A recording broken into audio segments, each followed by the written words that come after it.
What's up, good people? We're back. Hope you're all doing good. Well, actually, if you've been tuning into the dev streams, you know I haven't gone anywhere. Granted, I did take a little bit of time away from the project due to burnout. That said, I did continue working on the Zero project during streams. Some of you even played a big part in how these things got added. We've been having a good time over there, and I appreciate everybody that tuned in and helped me figure some of these things out, which is what I'll be covering in today's devlog. So I'm not going to talk your heads off. Let's go ahead and jump into it.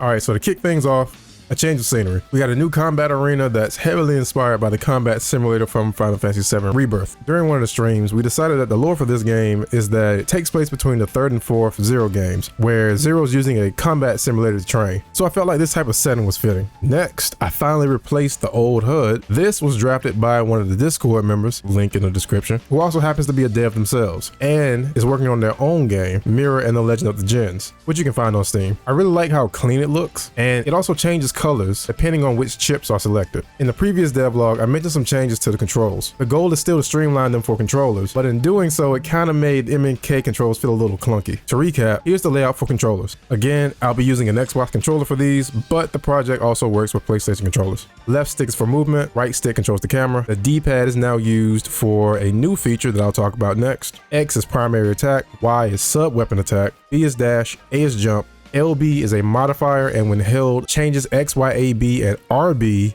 into special attacks. LT is still unused. RB is now a uniform weapon action button that performs the unique ability of sub weapons such as switching to over the shoulder mode with the buster, throwing the shield, or grappling with the chain rod. RT is used to fire weapons while in over the shoulder mode. Also pressing Y while in over the shoulder mode with the buster equipped goes into shot lock, which I still need to visually make some changes to. Blade mode is still partially disabled, but I'll be reworking it into one of Zero's past special abilities, Dark Hold, soon.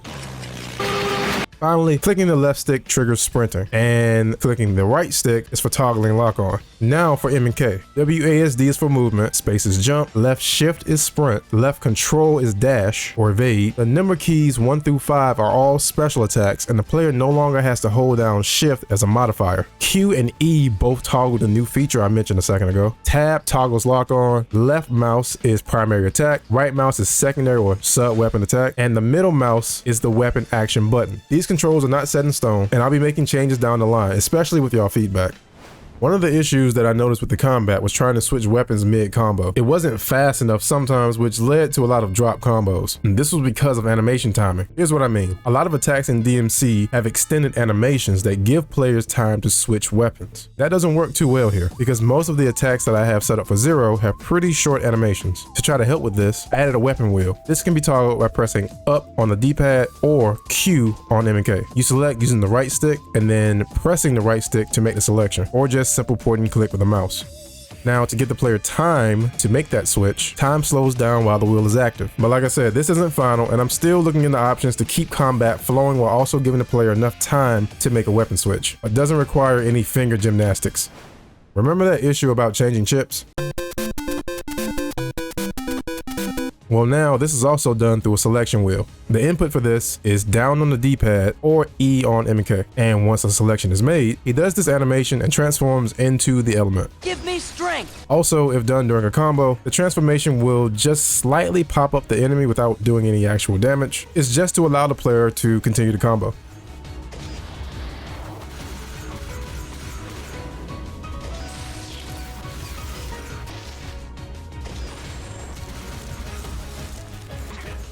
This transformation was iterated a few times because it initially was too slow, and speeding it up too much made it kind of jarring. So the solution here was to create an animation state script that basically split the animation into 3 parts: startup, active, and follow through. It allows me to have the animation state change speeds while it's active, without having to actually modify the keyframes of the animation itself, and eventually found a speed that I and the chat were happy with. That said, maintaining the flow of combat is still important, and bringing up the wheel and going through the transformation animation, it kind of disrupts it sometimes, so it's subject to change. But for now, it's definitely an improvement from what it originally was.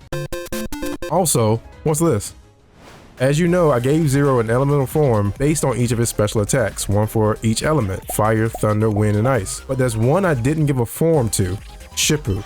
With this attack, Zero sends out a clone to perform a slash. Because he didn't have a form for it, I was considering removing the attack entirely. During the streams, we decided to work it into a form, and I gotta be honest, it's dope as First off, as you can see, I love purple. So seeing Zero in purple armor with a purple saber looks super clean to me. This is his Doppelganger form, or just Doppel for short. The gimmick of this form is that it allows the player to basically turn all of Zero's special attacks into Shippu, almost like a pseudo twin dream. This is done by holding down the special attack input instead of just pressing it. When not locked on, the clone appears where Zero is currently standing. But if he's locked on, the clone will appear behind the enemy, placing them between Zero and the clone. This took a bit of work because if the enemy was moving when the clone spawned, then the clone would just whiff the attack. To fix this, when the clone spawns, some math is done to calculate the spawn position, and if the enemy is currently moving, that position will be constantly updated until the clone's attack hitbox becomes active. So the clone will be locked into that offset position until then, which so far has been making the follow-ups more consistent. This same script also checks the enemy's distance from the ground to determine whether the clone should perform the grounded or the aerial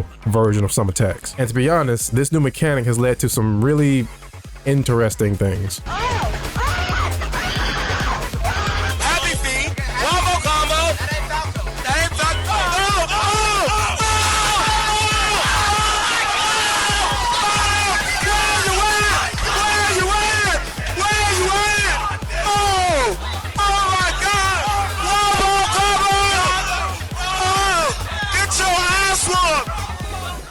I'm sure by now you've noticed the two floating sparkles behind Zero.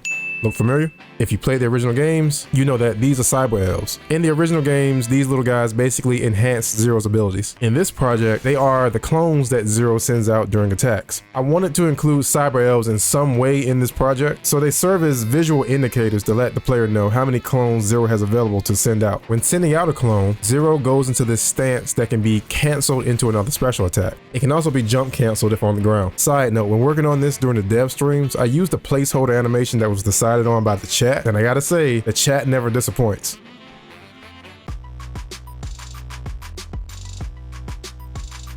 By the way, I added an option to replace his stance with this animation in the pause menu, so have fun with that. Anyway, there are two elves, meaning that he can only send out 2 clones at a time. The charged saber attack also brings out 2 clones that don't count towards the 2 clone limit, and Shippu also doesn't count towards it. Speaking of Shippu, as I mentioned in the last video, each form enhances the special attack that matches the element. Ryujin gets extra hits, Raijingeki turns into a chase, Kyoret Suzon gets a cool spin move before the dive, and Quinzon gets some extra hits before the spin, acting kind of like Dante's air rave. He can even jump cancel out of it. So for Doppel, the question becomes, what do? And the answer was Twin Dream. In previous games, this technique allowed Zero to create a hologram of himself that copied his every move. For this project, since there was already a way for clones to perform special attacks, I decided to only allow Twin Dream to clone Zero's normal attacks. This is triggered by holding down the input for Shippu. Zero will go into the same stance from earlier,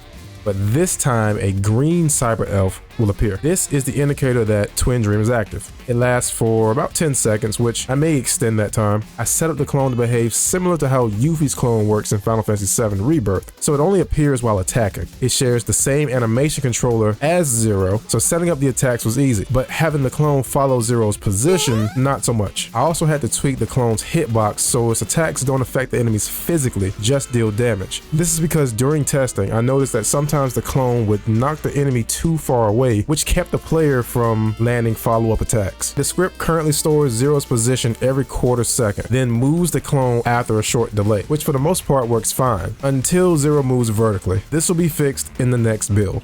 So now you're all caught up. Well, mostly caught up. I also started learning how to use Unity's shader graph to create visual effects, including full screen custom passes to create things like dynamic impact frames. But I'll save that for their own devlog because I've been having a lot of fun working on those. I know it's been a minute since the last one, but I really appreciate your patience. I also appreciate everyone that tuned into the streams to help me figure some of this stuff out, or just to, hang out and chat. For those who don't know, I do stream on Saturdays on YouTube and Twitch. Sometimes I do dev streams, and sometimes I just like to play games. But we have a lot of fun over there. In the next sprint into this project, I'm going to be reworking the triple rod and the Z-knuckle. It's just about at the point where I really like to start working on some enemy AI, and because of this, I'm going to be working on a one-off project that'll give me a clean space to kind of work on different types of AI ideas. Don't worry, I'll be doing a devlog on this project too. So if you want to try the current build of the project, hold on Keely, gotta stop you there for a second. Hey everyone, Future Keely here, and first off, I want to thank all of you for your support. So since this recording, I decided it would be best to try to stay on Capcom's good side and move the project away from Patreon. So all builds will now be hosted over on my website. This means that everyone will now have access to the builds without needing to become a patron. My Patreon is not specifically for the Zero project, but there's a chance that Capcom could see it as a paywall. Things have been fine so far, but I think it would be best not to push it. And while I do have a backup plan in case they do decide to pull the plug, I really enjoy working on it and I would like to continue working on it further, especially now that I have all the models that I need, including Mythos Zero.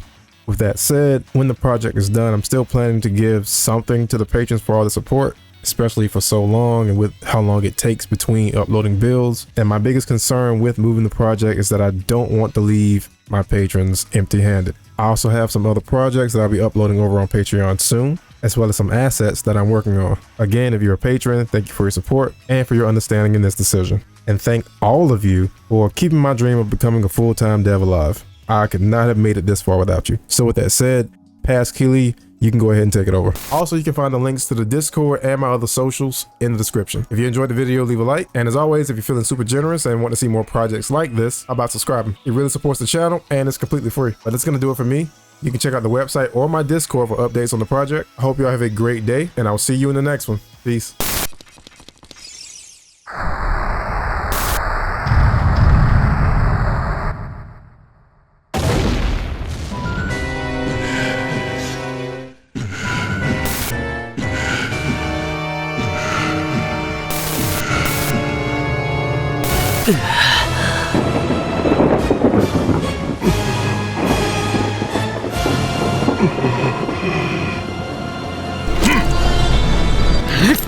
Watch